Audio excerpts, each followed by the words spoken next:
বস্ত্র খাতের উন্নয়নে চলতি সংসদ অধিবেশনেই বস্ত্র আইন পাশ হবে বলে জানিয়েছেন পাট এবং বস্ত্র প্রতিমন্ত্রী মির্জা আজম। তিনি বলেন, পোশাক শিল্পের উন্নয়নে সরকার সব ধরনের সহায়তা দিচ্ছে।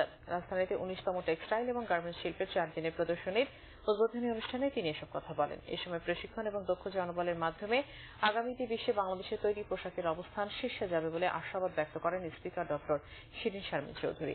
অনুষ্ঠানে ভারতীয় হাইকমিশনার হর্ষবর্ধন শ্রীংলা বলেন, বন্ধুত্বপূর্ণ সম্পর্কের মাধ্যমে দ্বিপাক্ষিক বাণিজ্যে বাংলাদেশের অর্থনৈতিক উন্নয়ন হচ্ছে।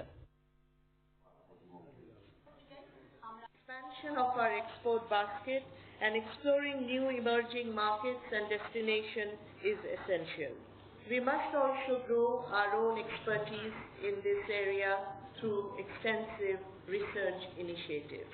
বস্ত্রের এত বড় উত্থান যে যার উপর ভর করে আমাদের দেশ এগিয়ে যাচ্ছে, কিন্তু বস্ত্রের আমাদের কোনো আইন ছিল না।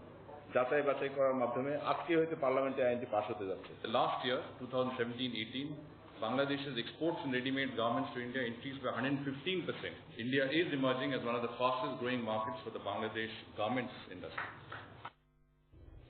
প্রবাসী সংবাদ।